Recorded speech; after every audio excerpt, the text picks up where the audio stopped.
해가지고 70년 동안 포로로 살았습니다. 느헤미야가 와서 예루살렘 성벽을 재건합니다. 성벽을 다 재건한 다음에 이제 붕괴를 내려온 거죠. 에스라 목사님이 설교를 해요. 우리가 왜 이렇게 됐을까 설교할 때 거기 온 이스라엘 백성이 다 통곡합니다. 우리가 옛날 이렇게 살았는데 이렇게 됐구나. 우리 저 때문에 이렇게 고난을 받는구나.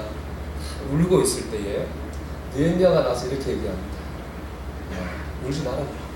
오늘은 주의 성에 있는 게 기뻐하라. 여호와를 기뻐하는 것이 너희의 힘이니라. 그 말을 듣고 이스라엘 백성이 눈물을 맺히고 이스라엘 나라를 재건해서 위대한 나라를 만드는 과정을 볼 수 있습니다. 우리가 참 미중유의 재난을 겪고 있습니다. 저도 아마 처음일 것 같아요. 이런 적 처음이실 거예요. 그죠? 다음 장로님 처음이실 겁니다. 사진을 한번 찍어놓고 싶죠. 이럴 때도 있었다 나중에 얘기하는 이런 일이 처음인데 이럴 때 우리가 더 위축될 것이 아니라 우리가 마음으로 하나님을 찬양하고 의지하면서 이 어려움을 담대하게 이겨나갈 수 있기를 주 이름으로 축원합니다. 아멘. 본문은 변화산의 기적에 대해 기록하고 있습니다. 예수님께서 베드로, 야고보, 요한 세 사람 데리고 높은 산에 올라갔습니다. 그 앞에서 변형이 됐습니다. 얼굴은 빛처럼 빛나고 옷도 하얗게 빛이 났습니다. 거기다가 이미 죽었는데 이스라엘 사람이 존경하는 모세, 엘리야가 나타나가지고 같이 대화하는 모습이 연출됩니다. 또 하늘에서 하나님의 음성도 들립니다. 이는 내 사랑하는 아들이요 내 기뻐하는 자라. 그의 말을 듣는다. 한마디로 그 산 위에서 천국이 쫙 보여지는 그런 기적이 나타났습니다. 오늘 말씀은 두 가지 질문으로 시작하려고 합니다. 왜 주님은 이런 기적을 거기서 행하셨을까?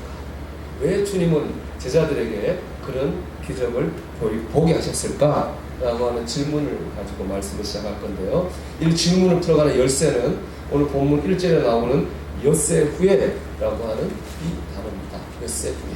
그러니까 엿새 전에 어떤 사건이 있었습니다. 이전에 그 사건 때문에 주님이 그 산 위에서 천국이 보여주는 기적을 행하셨고 제자들이 그 기적을 보게 하신 거죠. 엿새는 어떤 사건 때문에 그렇습니다. 그 사건은 다름 아니라 예수님과 베드로와의 대화입니다. 제자들과의 대화죠. 주님이 제자들에게 물으셨어요. 너희는 나를 누구라 하느냐? 그랬더니 베드로가 손들고 대답하죠. 예, 주님은 그리스도시고 살아계신 하나님의 아들입니다. 주님 정답을 얘기한 거죠. 베드로가 예수님은 하나님의 아들로서 구원자이고 왕입니다. 베드로의 정답을 들은 예수님이 기뻐하셨습니다. 그리고 처음으로 그동안 그런 얘기 한 번도 안 하셨는데 처음으로 십자가에 못 박혀 죽으실 거라고 하는 것을 기자들에게 처음으로 말씀하셨습니다. 우리 16장 21절의 말씀인데요. 같이 읽어보겠습니다. 이때로부터 예수 그리스도께서 자기가 예루살렘에 올라가 장로들과 대제사장들과 서기관들에게 많은 고난을 받고 죽임을 당하고 제3일에 살아날 것을 제자들에게 비로소 나타내시니 아멘. 예수님이 처음으로 내가 십자가 지고 죽었다가 부활할 거야 라는 말을 제자들에게 처음으로 합니다. 왜냐? 베드로 말을 들어보니까 제자들이 이제 이런 말을 들을 수 있는 믿음의 상태가 됐구나 라고 생각하셨기 때문에 처음으로 이제 그런 말씀을 드렸거든요. 하지만 베드로의 반응은 예수님을 실망시켰습니다. 우리 16장 22절인데요. 베드로가 예수를 붙들고 항변하여 이르되 주여 그리 마옵소서. 이 일이 결코 주께 미치지 아니하리이다.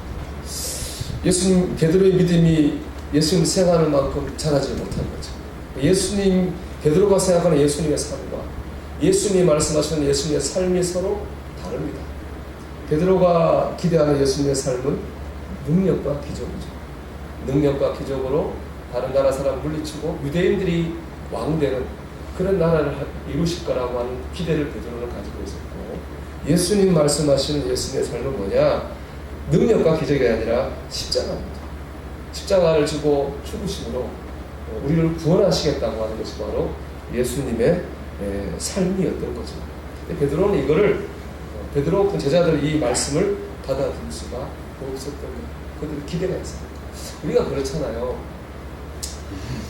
교회에 처음 나오면은 많은 게 좋아 보입니다. 좋습니다. 좋아 보이기도 하고 기대도 많고 희망도 많죠.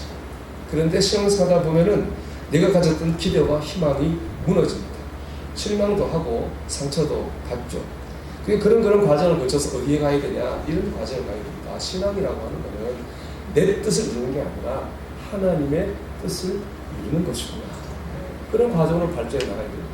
그렇기 때문에 그러기 위해서 십자가를 지는 삶을 살아야 되는구나, 이렇게 발전해 나가야 됩니다.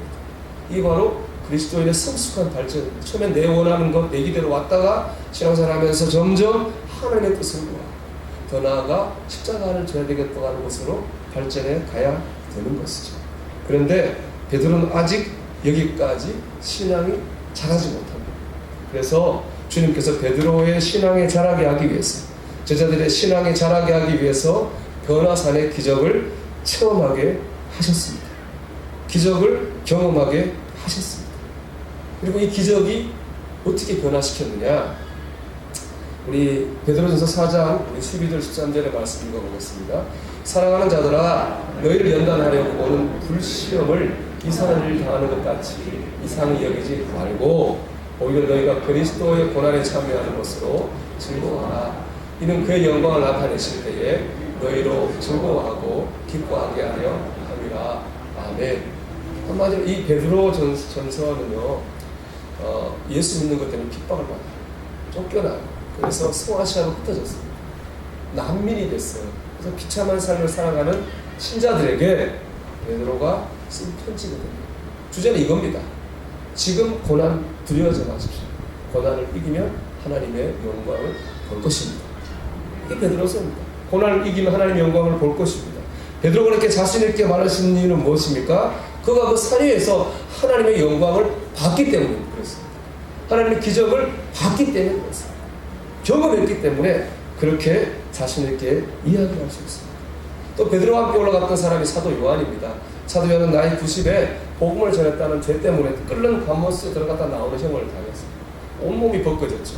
그래서 전승에 하면 그는 햇빛을 볼 수 없었다는 거예요. 너무 따가웠어요. 평생 남은 생을 불 속에 살았는데 밤모섬에 이제 불 속에 있으면서도 하나님 원망하지 않았습니다. 하나님 앞에 정성껏 예배했습니다.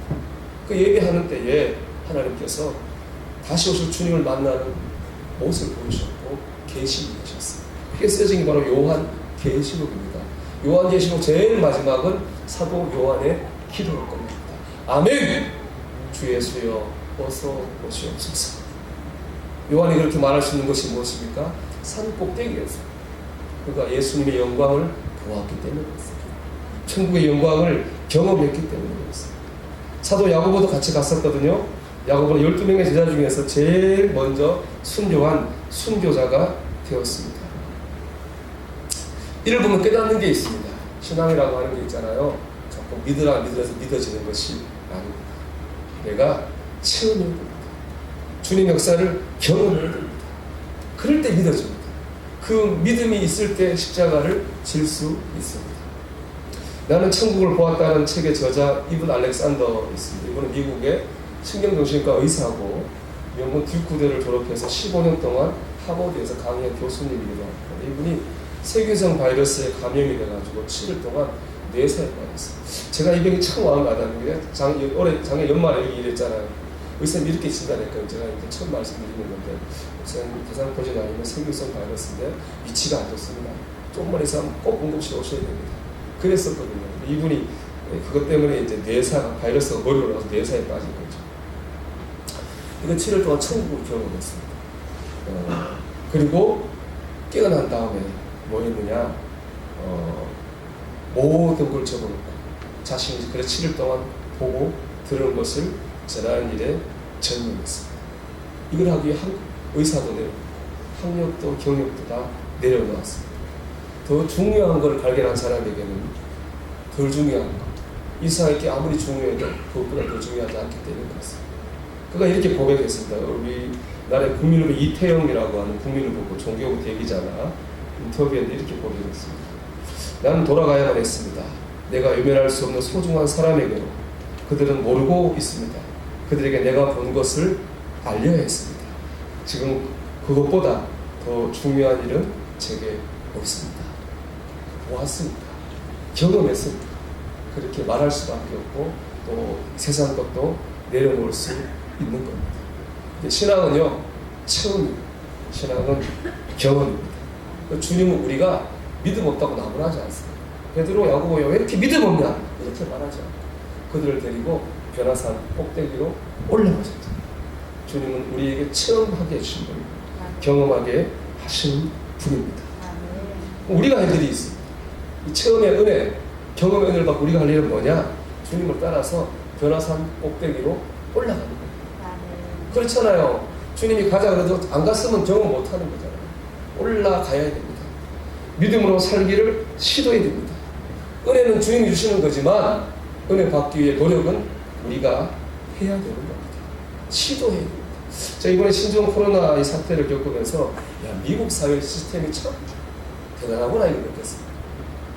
우리나라 정보를 믿어야 되는데 잘 못 믿어요. 그래서 제가 미국의 그 질병예방통제센터 CDC라고 있어요. 거기 자료도 좀 찾아보고 여러분에게 좋은 정보를 줄 게 없으니까 한번 들어가 보기도 하는데 그게 뭘 했냐? 미국은 이 생기자마자 중국 사람 입국 금지, 중국에서 들러온 외국인 입국 금지, 중국 갔다 온 미국 사람 무조건 격리 이거를 했거든요. 그 한 이유가 바이러스를 차단하기 위해서가 아니에요. 미국 사람들이 그래도 바이러스 들어올 걸 알았다는 거예요. 그 질병예방센터에 보면요, 차단의 목적이 아니라 바이러스를 고칠 수 있는 백신을 만들 시간을 벌기 위해서 그렇게 차단했다는 거예요. 힘이 있으니까 더 했겠지만, 지금 뭐 몇 명 되지도 않잖아요. 그 넓은 땅에 비하면. 그래도 지금 바이러스 참 개발하고 있더라고요. 그래서 오늘 봄에 동물 실험을 하고, 임상 이상이나 어쨌든 의미는 잘 모르겠는데, 이상을 끝내면 백신을 이제 개발할 수 있을 거라고 하는 그런 쭉 순서들이 있고, 플랜들이 좀 있더라고요. 제가 보면서, 정말로 미국이 대단한 나라구나. 이미 그런 일종의 플랜을 다 가지고, 지금 몇 명 오는데도 그래서 거기는 전 세계적 유행을 준비하고 있다고 하잖아요. 참 미국의 시스템 대단하구나 그런 생각을 요즘 많이 합니다. 근데 미국이 사실은 얼마 안 된 나라 아닙니까? 1776년에 미국 독립했으니까 불과 244년밖에 안 됐거든요. 우리는 거기 얼마나 역사가 깁니까? 그런데 어떻게 이렇게 대단한 나라가 됐을까 하는 요즘에 느끼는데요. 이런 생각을 해봅니다. 아메리칸 드림이라고 있잖아요. 미국 사람. 원래 미국이 이제 개척지였는데 땅은 넓고 사람이 없으니까 이민자를 유럽에서 많이 받았어요. 근데 그 이민자라는 사람들이 제대로 된 사람들이 아닙니다. 유럽에서 적응 못한 전과자들, 불황자들 그런 사람들이 미국으로 들어오고 미국 그 사람 다 받았습니다. 이거 과거를 묻지 않았습니다. 과거 어쨌든지 간에 이 땅에서 열심히 살면 성공할 수 있다고 하면 꿈을 줬어요. 그게 아메리칸 드림이잖아요. 그래서 그 사람들이 과거의 삶을 뭐 내려놓고 이 신천 이상하네. 미국 신세계에서 열심히 살면 된다는 꿈을 가지고 시도하고 노력했잖아요. 그 결과가 나는 이런 아주 강한 나라를 만들지 않았을까 하는 생각을 해봤습니다. 여러분 시도하고 노력해야 됩니다. 그래야 결과를 얻을 수 있는 겁니다. 은혜를 받으려고 시도하고 노력해야 됩니다. 먼저 응답을 경험하려면 기도해야 됩니다. 히브리서 4장 2절은 말씀하거든요. 너희가 얻지 못하면 구하지 아니하기 때문에. 우리가 왜 얻지 못하나요? 기도하지 않으니까. 기도의 응답을 경험할 거 아니겠어요? 간절히 기도의 응답을 경험하고 그 경험이 우리를 믿음으로 이끌어요. 구하라 그러면 너에게 주실 것이요 찾으라 그리하면 찾아낼 것이요 문을 두드리라 그리하면 너에게 열릴 것이니 구하는 이마다 받을 것이요 찾는 이는 찾아낼 것이요 두드리는 이에게는 열릴 것입니다. 구하고 찾고 두드려야 경험할 수 있습니다. 여러분 기도하십시오. 응답 받으십시오. 그 경험이 여러분을 믿음으로 이끄는 역사가 있게 되기를 주의 이름으로 축원합니다. 또 하나 말씀대로 살려고 해야 됩니다. 지금 제일 문제는 신천지죠. 신천지 정말 문제죠. 근데 저는 이번 일로 신천지가 없어질 거라고 생각은 절대로 안 합니다. 이름을 바꿀 겁니다. 거짓말하는 게 포교 전략인데 이름 하나 바꾸는 게 뭐 어렵겠습니까? 그리고 우리나라 이단사를 좀 보면요. 신천지도 원래 그 장막 성전이라고 하는 시작을 했거든요. 거기에 보면 또 다른 영역이 있어요. 이 나라 영역을 보면은 분화하고 이름을 바꾸고 지금까지 여기 왔거든요. 그러니까 신천지가 없어도 다른 게 분명히 생깁니다. 그러니까 우리가 할 일은 뭐냐? 이단이 없어지기를 바란다고 하는 거는 어렵습니다. 주님도 그래요. 말세 미혹한 영이 있다 했습니까? 우리가 거기 안 빠지는 게 중요합니다. 그렇지 않겠어요? 왜 사람들이 자꾸 신천지가 이단에 빠질까? 뭐 신천지뿐만 가는 이단에 빠질까 그런 생각해 보는데, 저는 유영모 목사님, 우리 한섬학교 목사님 설교문을 읽으면서 참 공감한 부분이 있었어요. 그분이 이렇게 썼더라고요. 어떤 성도들은 걸핏하면 이 집회, 저 집회를 전전합니다. 여기서 안수기도 받고 저기도 가서도 기도 받습니다. 이산저산 돌아다니며 산기도 하겠다는 사람들도 있습니다. 그런 사람 치고 신통하게 신앙생활하는 사람들을 내가 눈 생기고 본 적이 없습니다. 어디 신통한 성경 공부 없을까? 우리 목사님 설교보다 확고한 설교 없을까? 기웃거리는 성도들, 나는 그런 사람들을 넝마 성도라고 부릅니다. 그런 성도들 치고 제대로 신앙생활하는 사람들을 본 적이 없습니다.